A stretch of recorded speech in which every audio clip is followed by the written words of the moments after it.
नमस्कार, city post में आपका स्वागत है। मैं हूं आपके साथ मुकेश कुमार सिंह। तमाम उथल पुथल और रस्साकसी के बाद बिहार में सरकार का गठन हो गया है। नीतीश कुमार एक बार फिर से बिहार की सत्ता पर काबिज हुए हैं। उन्होंने 7वीं बार मुख्यमंत्री पद की शपथ ली है। सबसे चौंकाने वाली बात और खास बात यह रही है कि इस बार बिहार में 2 डिप्टी सीएम बनाए गए हैं। हम राजनीतिक समीक्षक और सामाजिक सरोकार से जुड़े राजेश कुमार सिंह से जुड़ते हैं और जानते हैं कि इस बार बिहार की राजनीति में जो 2 डिप्टी सीएम बनाए गए हैं उसका राजनीति पर कितना असर होगा, बिहार की जनता पर कितना असर होगा और क्या कारण रहा है कि 2 डिप्टी सीएम बनाए गए हैं। क्या नीतीश पर दबाव डालने के लिए या कोई और मकसद है बीजेपी का। तमाम मुद्दों पर हम इनसे जुड़ते हैं। राजेश जी, सबसे पहले तो आपका स्वागत है सिटी पोस्ट में। धन्यवाद। राजेश जी, पहली बार बिहार को 2-2 डिप्टी सीएम मिला है।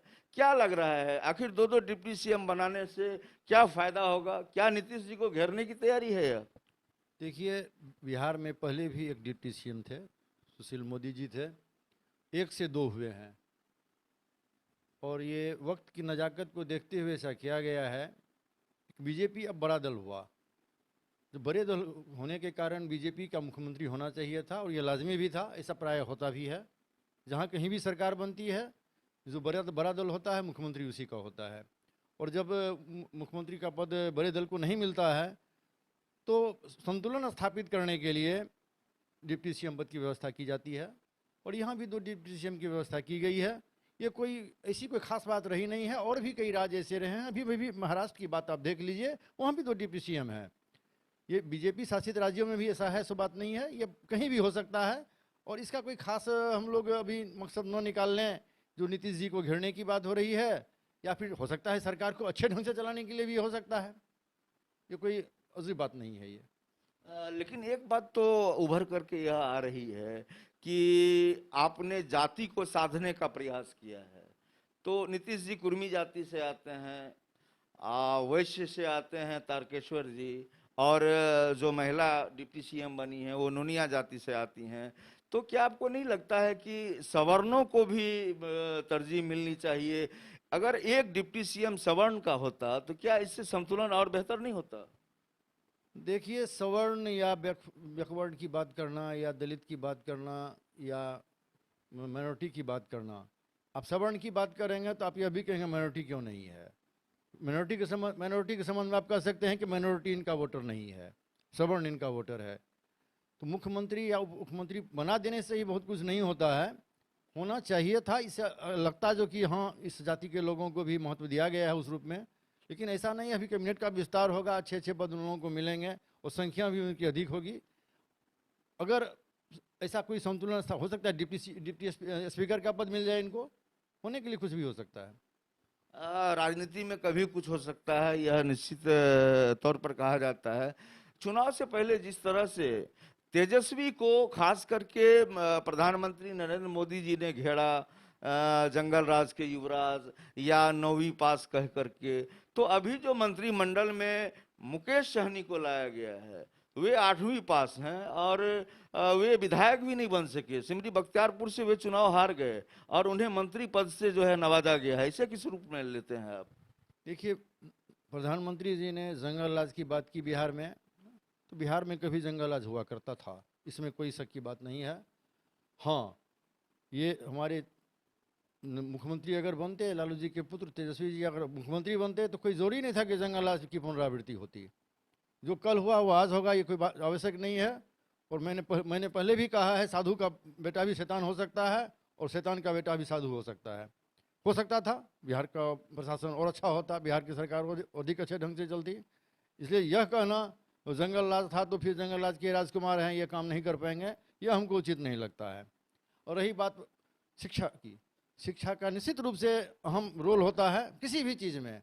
जहाँ के लोग अधिक शिक्षित रहेंगे, आप देखिए विदेश में अमेरिका राष्ट्रपति की बात हो, प्रधानमंत्री की बात हो, या जहाँ फ्रांस में हो, इंग्लैंड में हो, जहाँ के भी हो, पढ़े लिखे लोग हैं, एक से एक धुरंधर लोग वहाँ पर हैं। हमारे भारत की यह विशेषता है कि यहाँ पर शिक्षा को कम आंका गया है, अनुभव को अधिक आंका गया है। कहा गया था तेजस्वी जी के बारे में, जो कि पढ़े लिखे कम हैं, मुख्यमंत्री का पद संभालेंगे तो इनसे काम ढंग से होगा नहीं, ये क्या कर पाएंगे। कुछ सच्चाई भी है इसमें, लेकिन पूरी तरह ये सच नहीं भी है। और आज मुकेश सहनी मंत्री बने हैं, चुनाव हार के भी मंत्री बने हैं, वो भी कम पढ़े लिखे लोग हैं। लेकिन कहीं से मुकेश सहनी नहीं लगते हैं कि कम पढ़े लिखे हैं, फराटेदार अंग्रेजी भी बोलते हैं, और ये मुंबई में बहुत सफल व्यवसायी भी थे। तो पढ़ा लिखा होना जरूरी है, लेकिन इस पढ़ा लिखा होना ही राजनीति का मापदंड नहीं हो सकता है। तो आपकी नज़र में हम कह सकते हैं कि शैक्षणिक योग्यता उतना महत्वपूर्ण नहीं है जितना कि राजनीति को जानना, समाज को जानना, नैतिक शिक्षा पर ज़्यादा बल जो है दिया जाना। यानी कि एक अलग तरह की शिक्षा जो होती है वह होनी चाहिए, जिससे कि राज्य की समझ, देश की समझ, जनता की समझ, मौजूद ज़रूरत, ये सब की समझ ज़्यादा होनी चाहिए। बिल्कुल, शिक्षा लोगों को व्यवहार कुशल बनाती है, व्यवहारिक बनाती है, यह बिल्कुल सच है, लेकिन ज्ञान होना चाहिए। आप बोलिए, यहाँ पर न्यूटन के गुरुत्वाकर्षण सिद्धांत का क्या काम होगा राजनीति में? अल्फा बीटा गामा का क्या उपयोग होगा राजनीति में? राजनीति में कैसे विकास हो समाज का, कैसे सड़क अच्छी बने, कैसे पुल पुलिया बढ़िया बने, कैसे शिक्षा के स्तर में सुधार हो, कैसे पार्क बने, कैसे ब्रिज बने, ये सब चीज़ को जानना जरूरी है ना। सामाजिक समरसता कैसे आवेगी, इस पर ध्यान देने की जरूरत है। हर जाति वर्ग के लोगों को साथ लेकर कैसे चला जा सकेगा, इसके लिए कोई एमबीबीएस होने की जरूरत नहीं है, इसके लिए पीएचडी करना कोई आवश्यक नहीं है। हाँ, अगर नीयत सही होगी, काम करने का जज्बा सही होगा, अगर लोग चाहेंगे समूह का विकास ढंग से करें तो समूह का विकास होगा। इसमें न जाति धर्म या कोई पार्टी या फिर कोई पढ़ा लिखा होना बहुत मायने नहीं रखता है। जिस तरह से राजेश जी मेवालाल जी नाम से ही मेवालाल हैं, और इन्होंने पीएचडी की डिग्री हासिल कर रखी है, और जब ये वाइस चांसलर थे तो इन पर नौकरी घोटाला का आरोप है। एक समय ये भागते फिरते थे, पुलिस इनको ढूंढती थी, और आरोपी अभी भी हैं। मामला अभी जो है पूरी तरह से पटाक्षेप नहीं हुआ है, जांच चल रही है न्यायालय में। अभी लोग इंतजार कर रहे हैं कि यह मामला है, फैसला आएगा, क्या आएगा, नहीं आएगा। इनको मंत्री बनाना, वह भी कैबिनेट मंत्री बनाना, कहां तक आप जायज समझते हैं? देखिए, आरोप के घेरे में बड़े बड़े लोग भी रहे हैं। ऐसा नहीं है, पहली बार ऐसा नहीं है कि कोई आदमी आरोपी है और मंत्री बना लिया गया है। आरोप सिद्ध हुआ नहीं है अभी। जब आरोपी सिद्ध हो जाएंगे तो मंत्री पद से निकाल बाहर किए जाएंगे। आप एक चीज़ यह बताइए, कितने आईएएस आईपीएस आज भी जेल में हैं? उनसे अधिक पढ़ा लिखा लोग तो देश में शायद है नहीं। कितने डॉक्टर की डिग्री प्राप्त किए हुए लोग, पीएचडी की डिग्री प्राप्त किए हुए लोग जेल में हैं। ये जरूरी तो नहीं है कि वो मतलब जो है देश के धारा से अलग हो गए। अपराधी हो जाना कोई आरोप लग जाने से नहीं होता है, सिद्ध होने से होता है। अगर ये चले आए हैं कैबिनेट में तो देखा जाएगा ये काम कैसा करते हैं, इनका काम करने का तरीका कैसा है। एक चीज़ देखा भी गया है, इसको हास्य के रूप में मत लीजिएगा, जो आदमी दूसरों के लिए बहुत खराब होता है वो कईयों के लिए बहुत अच्छा होता है। हो सकता है उनका गुण भी हो जाए। वैसे ऐसे लोगों से बचा जाना चाहिए, इसमें कोई शक की बात नहीं है, अतिशयोक्ति नहीं है। जो लोग दागी हैं, जिन पर कोई आरोप है, इनको मंत्री पद न मिलता तो अच्छा होता।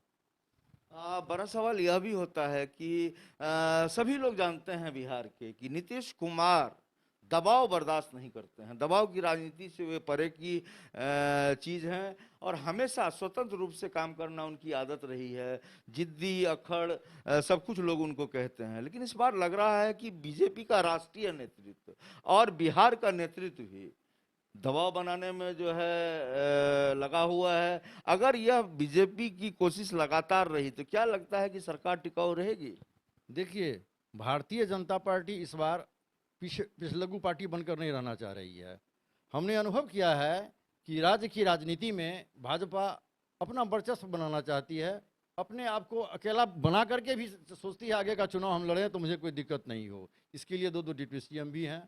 आपने देखा होगा मंत्रिमंडल में कई लोगों को नज़रअंदाज किया गया है जो काफ़ी कद्दावर हुआ करते थे, और जिनके नाम से कोई परिचित भी नहीं थे उनको उपमुख्यमंत्री बनाया गया है, मंत्री बनाया गया है।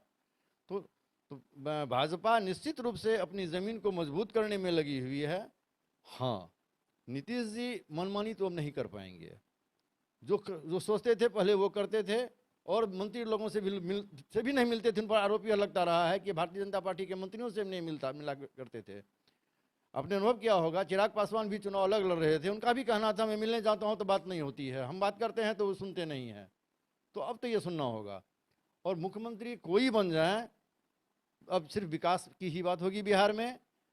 आरजेडी ने भी चुनाव के दौरान जिन विकास के मुद्दों को उठाया है, बीजेपी भी समझ रही है कि वो मुद्दे महत्वपूर्ण हैं, उन मुद्दों से बचा नहीं जा सकता है, चाहे वो शिक्षा का मुद्दा रहा हो, चाहे रोजगार का मुद्दा रहा हो, चाहे उद्योग धंधे का रहा हो, कल कारखानों की बात हो रही हो, इन सबों से नहीं बचा जा सकता है। नीतीश जी नहीं बचेंगे और उनको घेरने की बात तो हो रही है। निश्चित रूप से वो काम अगर नहीं करेंगे तो आगे कुछ भी हो सकता है। एक बात बहुत अहम है कि रोजगार का सृजन आखिर आप कैसे करेंगे। आप समान काम समान वेतन को लेकर के शिक्षकों का जो तांडव चल रहा है वह देख रहे हैं। आबादी जो है बिहार की तकरीबन 14 से 15 करोड़ के बीच है। अगर आप रोजगार किसी क्षेत्र में लाते हैं, जब तक कि उद्योग धंधे का यहाँ सृजन ना हो जाए, जमीन पर उद्योग धंधा फलने फूलने ना लगे, तब तक रोजगार का सृजन कैसे होगा। अगर सृजन करते हैं तो वेतनमान का जो आंकड़ा है उसका गणित तो बदलना पड़ेगा। जैसे कि प्रोफेसर के का वेतन अभी जो है 2 लाख से ज्यादा है। अगर हम लेक्चरर की बहाली करते हैं तो 2 लाख की नौकरी तो उन्हें दे नहीं सकते हैं। तो ऐसे में फिर रोजगार सृजन कैसे संभव है। देखिए, रोजगार का सृजन सरकारी नौकरी से ही नहीं होगा, इसके लिए कल कारखाने लगाने ही पड़ेंगे, उद्योग धंधे को विकास करना ही होगा। अच्छा, एक चीज़ बताइए, कोई ज़रूरी नहीं है कि यहाँ बड़ी बड़ी फैक्ट्रियाँ लगें, छोटी छोटी फैक्ट्रियाँ तो लग सकती हैं। यहाँ भी सीमेंट का उद्योग नहीं लग सकता, यहाँ छड़ का उद्योग तो लग सकता है। अब बीकाजी का भुजिया का हम लोग उपयोग करते हैं, बीकानेर का भुजिया बिहार में आकर बिकता है। क्या बिहार में भुजिया ऐसा बन नहीं सकता क्या जो यहाँ के लोग मतलब इसको बेच सकें और राज्य के कोष को भर सकें। मैंने सिर्फ उदाहरण दिया है एक दो चीज़ का। अगर आप चाहेंगे तो हर जिले में आप छोटा छोटा उद्योग खड़ा कर सकते हैं जिससे लोगों को रोजगार मिलेगा। और जो रोजगार मिलेगा तो लोग बाहर क्यों जाएंगे, पलायन करने के लिए क्यों विवश होंगे, क्यों जाएंगे बाहर नौकरी करने के लिए। ये जो हम लोगों पर दाग लगता रहा है कि हमारे लोग बाहर जाकर काम करते हैं, दूसरे राज्य में जाकर काम करते हैं, दूसरे देश में जाकर काम करते हैं, रोजगार का सृजन तो करना होगा। आखिर यहाँ के लोग मुंबई में जाते हैं, क्यों जाते हैं, उद्योग धंधा है इसलिए जाते हैं। कल कारखाने लग रहे हैं, बड़े बड़े मकान बन रहे हैं, पुल पुलिया बन रहा है, सड़कें बन रही हैं, तो क्या हमारे यहाँ क्यों नहीं बने। ऐसा नहीं है कि हमारे यहाँ नहीं हो सकता है। आप देखिए, यहाँ भी सड़कें बन रही हैं, घर के बगल में सड़क बन रही है, वहाँ पर बंगाल का मजदूर काम कर रहा है, क्यों नहीं बिहार का मजदूर काम करे। बिहारी फर्स्ट की बात हमको कई बातों से, हम चिराग पासवान की कई बातें मुझे अच्छी लगी हैं। अब बिहारी हैं तो बिहार की बात करिए ना, पहले बिहार के लोगों का विकास तो कर लीजिए, बिहार के लोगों को तो रोजगार कर दीजिए। आप प्रोफेसर की नौकरी के लिए आप विज्ञापन देते हैं तो उसमें पूरे देश के लोगों को बुलाते हैं। हमारे यहाँ शिक्षक की नौकरी होगी, पूरे देश के लोग आकर के नौकरी करेंगे। इसको छोड़िए ना, अभी कोई नियम कानून बनाइए, पहले बिहार के लोगों को रोजगार देने का प्रयास करिए। और बिहार के लोगों से पहले छोड़िए, जिला के लोगों को रोजगार देने का प्रयास करिए। एक जिला के लोगों को एक जिला में ही रोजगार मिले, निश्चित रूप से इससे आपको फायदा मिलेगा। और एक लंबी योजना बनाइए, दीर्घकालिक योजना बनाइए, मजबूत योजना बनाइए, बैठकर योजना बनाइए, ऐसी योजना बनाइए कि लंबे समय तक काम करे। और जब तक यह काम नहीं कीजिएगा ना, बिहार का विकास नहीं होगा और ना बेरोजगारी रुकेगी। और रही वेतनमान देने की बात, आपके पास पैसा होगा तो वेतनमान भी दीजिएगा ना, क्या जरूरत है वेतनमान नहीं देने की। अगर देने लायक बात है जरूर दीजिए। अगर पूरे देश में दिया जा रहा था, बिहार में क्यों नहीं दीजिएगा। और तब मान लीजिए बिहार पिछड़ा है और 15 साल से आप सरकार में, यहाँ बिहार क्यों पिछड़ा है, तब अब वेतनमान भी नहीं दे सकते। अगर दूसरे राज्य में वेतनमान मिल रहा है, दूसरे राज्य के लोगों को अगर सरकारी नौकरी पक्की मिल रही है तो आप भी प्रयास करिए ना, प्रयास करने से सब कुछ होता है। राजेश जी, बहुत बड़ा सवाल यह है कि हमारे यहाँ मक्के की खेती व्यापक पैमाने पर होती है और गन्ना की खेती, इसके अलावा मखाना के लिए हम विश्व में जाने जाते हैं। और इससे आधारित उद्योग एक भी नहीं है बिहार में। और ये कोसी सीमांचल का इलाका खास करके गन्ना उत्पादन के लिए, एक समय में जूट उत्पादन में हम विश्व में नंबर 1 थे, अब कहीं नहीं दिख रहे हैं। लेकिन अभी गन्ना हमारा है, मक्का है, मक्का बांग्लादेश जा रहा है, और मखाना है। इसके लिए तो सरकार को चिंता करनी चाहिए। मत्स्य पालन है, उस पर ध्यान दिया जाना चाहिए। 150 से ज्यादा प्रजातियां मछली की हमारे कोसी और सीमांचल इलाके में रही हैं, अब विलुप्त हो रही हैं। 10 से 20 प्रजाति बच गई है मछली की। तो इसको लेकर क्या कहेंगे आप। कहा ना, विकास इसी सबसे होता है। एक नीति बनानी होगी ठीक है, बिल्कुल सही कहा आपने। यहाँ पर मखाना का उत्पादन बहुत ज़्यादा होता है, यहाँ पान का उत्पादन भी होता है, मछली का उत्पादन भी होता है। और मक्के के बारे में तो मत कहिए, मक्के की स्थिति ऐसी हो जाती है कि मक्का के लोग उपजा लेते हैं और लोग ढंग से बेच नहीं पाते हैं, उनकी लागत नहीं पूरी लागत का जो है उसको नहीं मिल पा रहा है, लागत मूल्य लोग नहीं ऊपर कर पा रहे हैं। इसके लिए एक नीति बनाइए। मक्के का उपयोग होता है तो मक्के से आधारित उद्योग लगाइए, यहाँ मखाना की पैकेजिंग कीजिए। आप काम करेंगे नहीं, सिर्फ कह देंगे जो कि यहाँ पर उद्योग नहीं हो सकता और काम नहीं हो सकता। आखिर क्या हो सकता है? जब कुछ नहीं हो सकता है तो सड़क किस लिए बनाया है आपने? सड़क बनाई आपने इसलिए जो कि गांव से शहर तक लोग आएंगे, लोग बाजार तक पहुंचेंगे, लोगों का विकास होगा। लोगों का विकास होगा तो विकास करिए ना, इसके लिए नीति बनाइए ना, सिर्फ कह देने से नहीं होगा।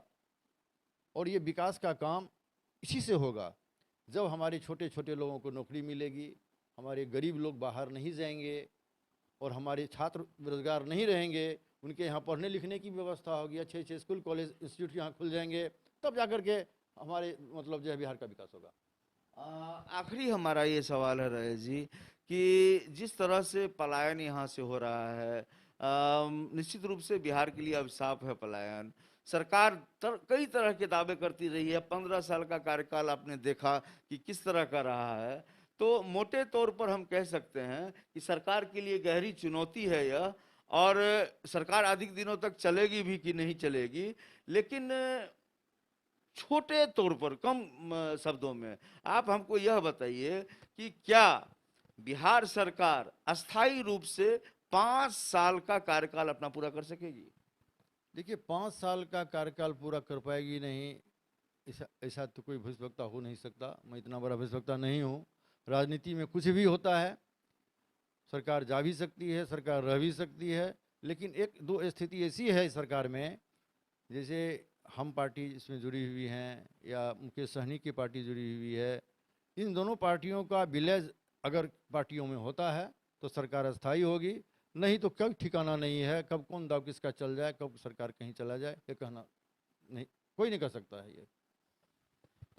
मोटे तौर पर अगर कहें हम तो राजेश कुमार सिंह ने साफ कर दिया है कि सरकार में इस बार नीतीश कुमार जी निश्चित रूप से बेहद मजबूत नहीं है और भाजपा पूरी तरह से नीतीश कुमार पर चढ़ी हुई है और इस बार किसी भी सूरत में विकास के रास्ते में कोई अवरोधक काम आने वाला नहीं है। नीतीश कुमार जी को विकास के नए आयाम लिखने होंगे, चाहे बेरोजगारी की बात हो, चाहे उद्योग धंधे की बात हो, तमाम तरह की चीजों को, जिन चीजों को नीतीश कुमार जी ने छोड़ रखा था, उन तमाम चीजों पर उन्हें काम करने की जरूरत है। नहीं तो जनता उन्हें न माफ करने वाली है, ना ही बीजेपी उन्हें जो है छोड़ने वाली है।